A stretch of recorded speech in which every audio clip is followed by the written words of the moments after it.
Remember this bloke? Steve Karamitsis, the Wog Boy. Hey, I know you. You're the Wog Boy, fucking. My cousin, he tell me many stories. And it wouldn't be a real party unless the Wog Boy's old mate, Frank de Benedetto, was there too. Steve, this is my wife, Dragana. Hello, fucking. My sons, Tony and Tony. Hello, fucking. Steve, you have family? No, I'm single, Tony. Oh. Hurry up and get married. You start to get old now, and you start to look like a shit. Like a Vince.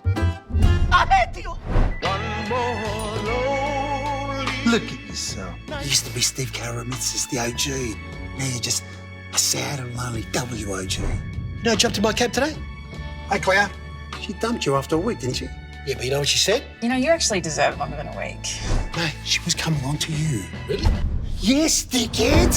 They're going into that nightclub, Privilege. Park the car, go in. Let's start talking to her. Hi, I'm Steve. Listen, mate, we have a strict no dickheads policy here.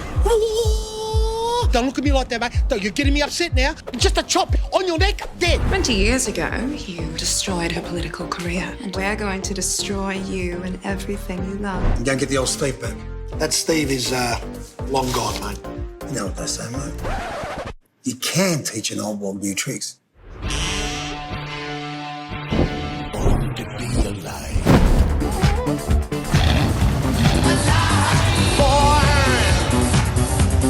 Born to be alive. Who are these guys? Immigration.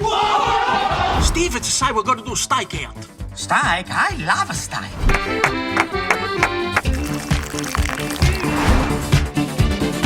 Okay, it looks like the Auslan interpreter's here. There's no place in our country for people who come here and harm Australians. This one goes out to a couple of my friends from the old school days. Steve and Frank, the Wog Boys! You still remember the moves or what? Welcome to my big fat wog nightmare.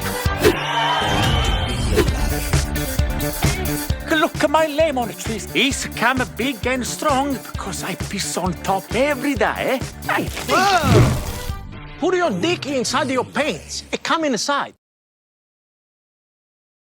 And that's the trailer for Wog Boys Forever. G'day, folks, and welcome to Cinema Australia. My name's Matthew Eeles, and today I'm joined by Nick Giannopoulos, the writer, producer, actor, creator, everything, right? Well, yeah, I've got a few titles in this one. Yeah. Hi, everybody. Welcome to Perth.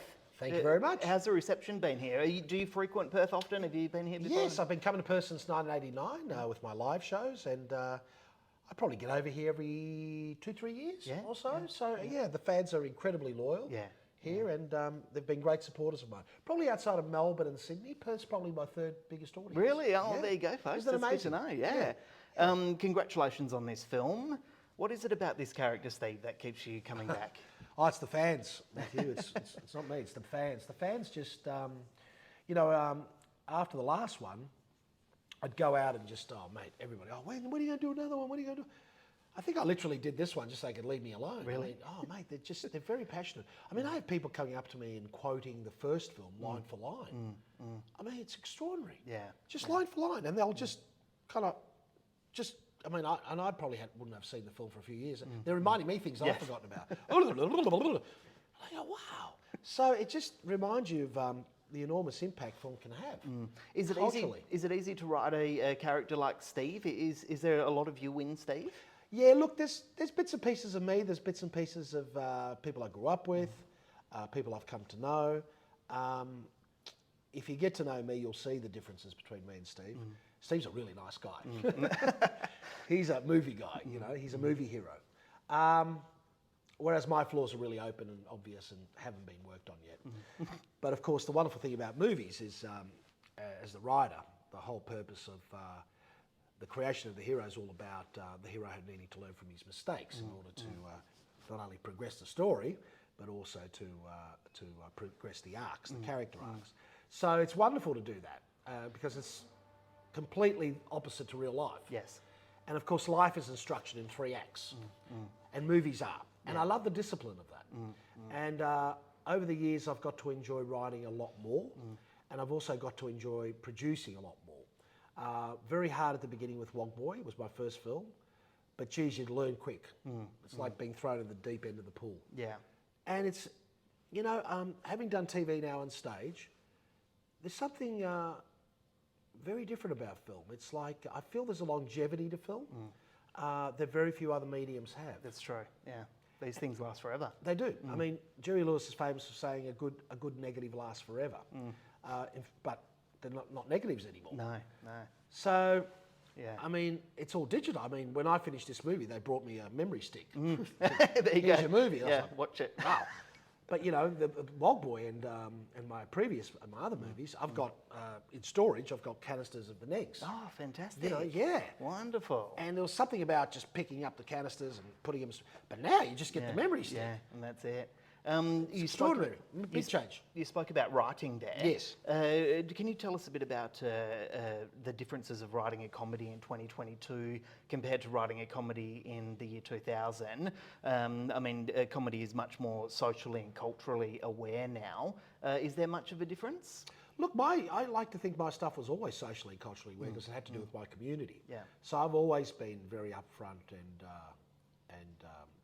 laying it all on the line insofar as how I felt about racism. Obviously, the film was called Wog Boy. So I think my fans kind of all get it. Having been through exactly what I've been through. I mean, it's interesting. If someone from the UK was to see that title Wog Boy, they'd be hugely offended because in the UK, a wog means something completely different, and it's a very, very. In fact, it's been put into law that you can't say. You can go to jail for saying that word in the UK. So it's very interesting when the BBC bought the Wog Boy, they couldn't pronounce the title. Right. Did they rename it? No, they just said, "And coming up from Australia, a comedy." Right. But culturally here, totally different. For whatever reason, we got called wogs. Maybe maybe they just thought we were darker than them, so we were wogs. I don't know. Yeah. I don't know. But so insofar as being culturally sensitive, I mean, I guess when you're writing from the inside out and you're pretty much relaying your own experiences, it's a kind of different slant on things. Yes. You know what I mean? Yeah. And I'm very much writing about the experiences I had growing up and my family and friends. So yeah, so it's comedy, but it's kind of true to life as well. Yeah, great answer. Really good answer. Thank you. Okay. Frank Latito is the director of this Frank film. Latito, yes, he is. He's been involved with the Wog Boy franchise for quite a while now, right? Frank did a film called Growing Up Smith a few years back. Right. But previous to that, in 2014, he was on stage with me yeah. in a show called Wog Boys. Yeah. And loved working with him as an actor. And then, of course, once I saw Growing Up Smith, his first full-length feature, which was an American film, I was really impressed. And it was a coming-of-age story about a young Indian boy in the backwoods of America. Right. So it's a real fish-out-of-water tale. And I really liked Frank's take on it. And I just thought, knowing what I wanted to create with the third film, I just thought Frank would be perfect for it. And he's done a terrific job with this film. He's brought out a lot of... he's put a lot of depth into the film, a lot of heart. Elements of nostalgia, which work really well. And I think he's got a lot out of me as an actor. Oh, good. Yeah, I think he was terrific with me. Being a comedian himself, it's interesting when comedians become directors. They have this unique insight into how to work with other actors who do comedy.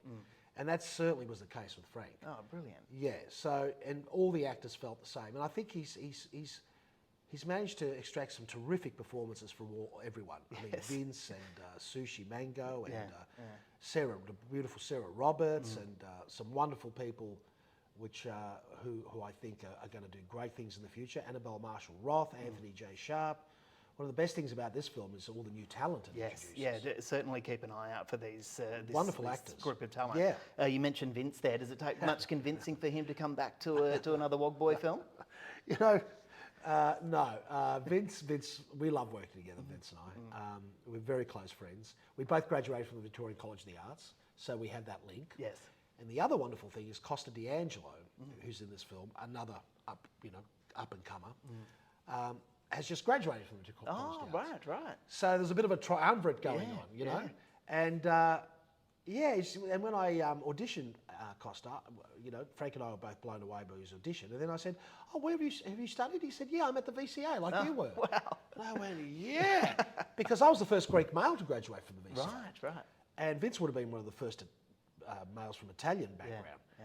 And so to see someone like Costa, who's also Italian, you know, coming through, I mean, it just feels good, you know. Terrific. It feels good, man. Yeah, And he did a fantastic job in the film. And boy, he's so incredibly good looking. He's Yeah, one of those- very good looking Oh, guy. mate, he's like, it's Johnny Depp times 10. It's like, the camera loves him.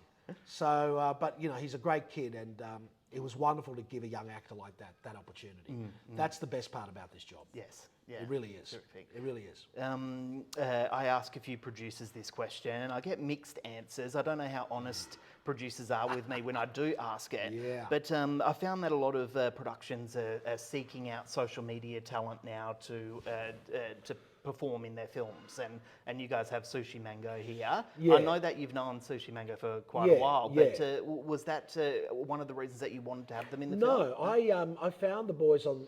I mean, you know, the thing is, there's so few opportunities these days on television. That young actors and comedians don't have the opportunities we had in the 90s. So I understand. I mean, thank God for social media, because I wouldn't have found Sushi Mango. So, and of course, technology, the ability now to literally shoot a film on your phone. Yeah. So I was really impressed by their innate understanding of comedy, the way they shot their little clips. I mean, you know, they were getting so much right. And I brought them in and I chatted to them, and we ended up doing a stage show together called Wogs at Work, where they learned a lot because they'd never been on stage, never written a script before. And then by Star Wogs, the second show we did together on stage in 2018, they had come so far. They were such quick learners, and now they're selling out stadiums.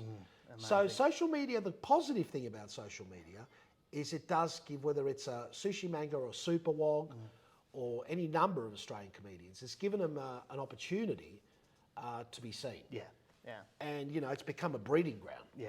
And they're so funny in this film as well. They are incredibly funny in this film. And, look, I'm rapt that I met them. They bring a lot. They bring a lot of new energy and fresh perspective to the franchise. And, you know, they've really refreshed it as well. Yeah. By having them in there, it changes the energies. It really does, yeah. I've got two more questions here. Yeah. This publication, Cinema Australia, we promote Australian films and support Australian movies. I'm just wondering if you've seen any Australian films in particular that have stood out for you? And I know when you're so busy, it's hard to it watch is. High films. Ground. Oh, great. Which fantastic. my good friend Chris Associatis wrote, Yes. who co-wrote the Wog Boy with me. Ah, right. And that's how incredibly talented Chris is. He Yeah. can go from Wog Boy to Younger Boy to Higher Ground. Yeah. Wow, you know, I mean, it's a Western. Yeah, you know? it really is, yeah. And I know Chris and I grew up loving Westerns, so I totally understand where he's coming from with that. Everyone did a superb job in that film. What do they call them here? Meat pie westerns. I hadn't heard that too. That's funny. That's funny. Meat pie Western. Yeah, I guess so. But look, I have been too busy, and I don't want to watch stuff on streaming. And sadly, there's not that many Australian films that come out to cinemas anymore. Yeah. And I much prefer to watch a film in the cinema. Yeah. And so, any opportunity I get, I wanted to go see How to Please a Woman, but I was way too busy. Yes. And then the cinema I wanted to see it in yanked it off screens. Right. That's the other thing. They don't, They they go so don't let them quickly. run. Yeah. I mean, now, you're lucky if they get a two-week run. Yeah. It's sad how that happens. Well, if you get the opportunity, I highly recommend seeing How to Please a Woman, made in I'm Western looking forward to Australia, it. of course. But unfortunately, I'm going to have to watch it on a streaming. Yes. Final question here. 2000, Wog Boy, and then 2010, Kings of Mykonos, and now this one in 2022. Does this mean we'll get another one in 2033? Yeah, look, who knows? I mean, what, Wog's on the pension? Who knows? Look, I don't know. You know, I mean, the film's about to open tomorrow. Yeah. So obviously the first thing I've got to wait and see how it does, you know, because it's a commercial film. It's got investors, and you know the first thing I want to do is do the right thing on behalf of my investors and give them their money back. Yeah. It's a huge obligation on any producer. So we'll wait and see. Films are getting cheaper to make, and certainly the marketing. If you do want to go through a theatrical window, the P&S marketing spends are just going through the roof. Yeah. Yeah. So they're expensive to do. Yeah. So we'll have to wait and see. But look, Thursday's opening day, always an exciting day. Yes. nerve-wracking for the distributor. Yes. They literally sit by the computer from the first session. I mean, there's ways they can do it now from the first session. They see it all live. Yeah, that's exactly right. That's what they told me. Yeah. They sit there and watch I said, mate, no wonder you guys go nuts. Yeah. I said, I couldn't You do go that. crazy thinking Go about crazy doing that. Yeah. So look, we'll wait and see what happens. But overall, I hope there is still a window for Australian films theatrically, and I hope Aussie audiences continue to support Australian films because they're, having our voices up on big screens, not just small screens, is very important because, as you know, there's nothing like the exhibition window to create enormous awareness around a title. Yeah. And that, of course, helps all the windows down the track. And that awareness is very important. I mean, streaming's fine, but you sort of get lost in a streaming service. You know? That's right. It's like a jungle in there, you know. Whereas I love the principle of the theatre, 3 or 4 films opening every weekend. Each one of them gets their little window. I like that. And I hope it continues, and I hope we continue to see Australian films on the big screen. And most importantly, I hope the federal government continues to support the 40% offset, which is specific to theatrical films, as opposed to streaming, where it's slightly less. Because I can tell you, without the support of the federal government and the offset, Wog Boys Forever would not have been made. So it's critical that that stays in place. Very important. So, any of you politicians listening, if you want Australian film to survive in cinemas, the offset must stay in place. Wog Boys Forever is in cinemas on Thursday, the 6th of October. Nick, thank you very much for joining us. Appreciate it. Thank you, mate. Thanks a lot. Keep up the great work. Cheers.